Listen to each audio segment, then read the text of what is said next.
eu até tinha escrito um texto ontem que vocês colocaram aqui sobre essa questão, né, sobre esse ataque especulativo, e é isso que está acontecendo mesmo. Depois eu conversei com agentes do mercado, né? E a gente, assim, eu gosto de conversar com o chão de fábrica, viu, gente? Porque o que acontece?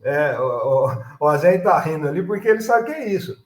O cara que opera no mercado financeiro, ele não opera com a cabeça dele, ele opera com a cabeça do patrão dele, do Daniel Dantas, do Paulo Guedes, do André Esteves, né? São isso, a ordem vem de cima. Ó, o cenário é esse aqui, então você coloca e fala para o seu cliente colocar o dinheiro em renda fixa, né? Para render daqui a 12 meses. E o cenário que se traçou para esses agentes do sistema financeiro, sabe qual é? Caos, é quebradeira geral. Foi isso que falou assim, ó, o que a gente recebeu aqui é que em 2025 vai haver uma quebradeira geral por causa desse aumento de juros. Ontem tinha a empresa do sistema financeiro oferecendo CDB, que é uma renda fixa baseada na Selic, para vencer daqui 12 meses, pagando 16%. Ou seja, eles estão apostando numa alta da Selic de pelo menos 15%, porque tem a margem de ganho. Né? O que é essa renda fixa? Ali, eles pensar daqui 12 meses como vai estar a taxa de juros, porque tem renda fixa que é atrelada à taxa Selic. Então, eles estavam pagando 16%. Para vocês terem uma ideia, o que acontecia até semana passada era no máximo 11%. Então, subiu 5 pontos de uma hora para outra, faz parte de um ataque especulativo que une a saída do Campos Neto, a ata. O que aconteceu ontem foi interessante, viu, Ana e Azenha? Porque assim, a ata do Copom foi divulgada às 9h15 da manhã. A primeira intervenção do Banco Central para segurar o dólar foi às 10h26. Ou seja, 1h11 depois da divulgação da ata.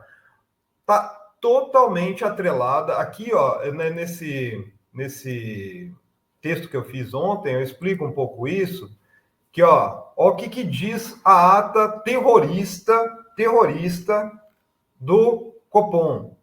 Concluiu-se que os determinantes de prazo mais curto, como a taxa de câmbio e a inflação corrente, se deterioraram, assim como os determinantes de médio prazo, como o hiato de produto e as expectativas de inflação.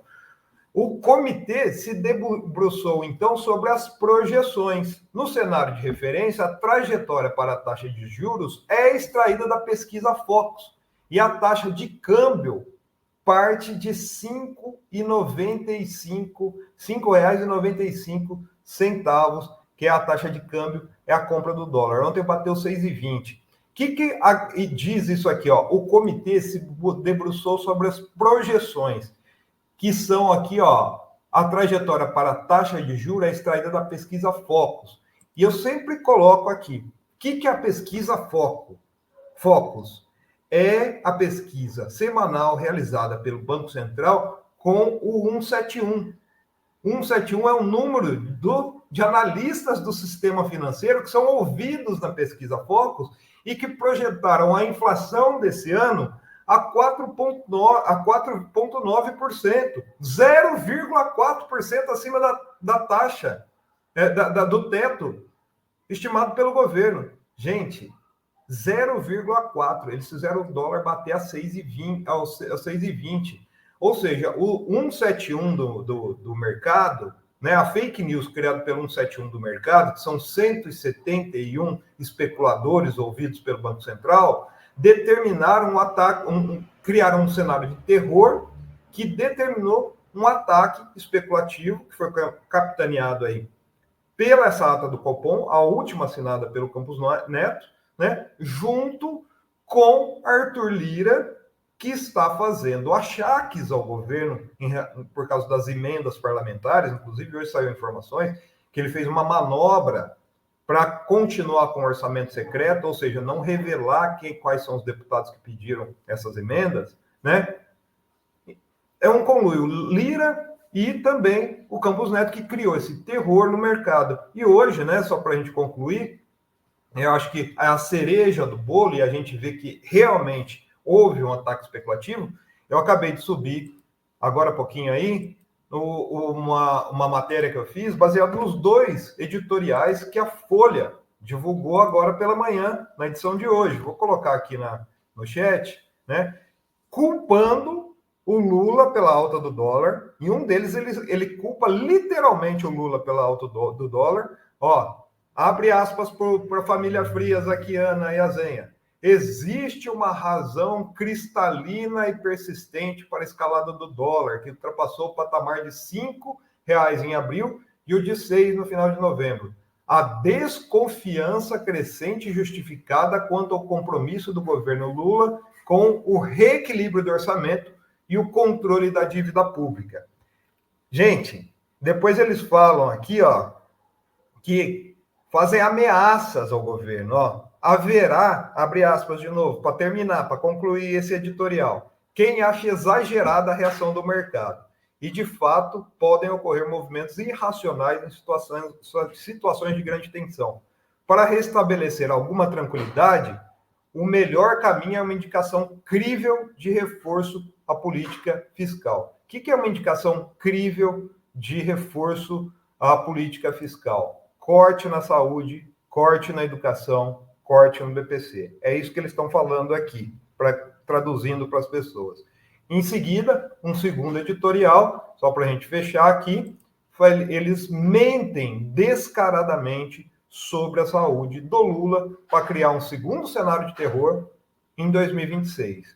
Ele diz o Jornal dos Frias, a recente internação do presidente Lula para tratar com urgência de um sangramento cerebral lembrou o país dessa conexão entre o corpo e a função governante, né? Daí ele fala, gente, o Roberto Calil, deu várias entrevistas, teve uma que ele se irritou no UOL, falando, abre aspas, para o Calil, médico do Lula, o presidente não terá sequela e não há risco de complicações, porque o hematoma estava localizado entre o osso cranial e o cérebro. Ele não tem machucado no cérebro. Esse procedimento é para evitar que o hematoma comprima o cérebro. O hematoma que fica entre 2 folhas da meninge foi totalmente drenado. O mais importante é que ele não teve trauma no cérebro. O Calil falou isso, gente. E a Folha hoje falou que o Lula teve um sangramento cerebral. E daí, lógico, que eles jogam isso na disputa eleitoral. E voltando ao que a gente falou lá no começo, viu, Azenha e Ana? Eles comparam o Lula a quem? Joe Biden. Abre aspas para a Folha, aos 81, o democrata Joe Biden viu-se na prática obrigado a abandonar a pretensão de concorrer ao segundo mandato nos Estados Unidos, exatamente porque não demonstrava capacidade fisiológica. Olha isso. Na ocasião, Biden recebeu os cumprimentos de Lula pela sua magnânima decisão, ironizando aí o presidente Lula. Então, tá aí, ó, para quem queria entender, Folha com mercado com turma do Lira que promoveram esse ataque especulativo ontem no Brasil. Viu?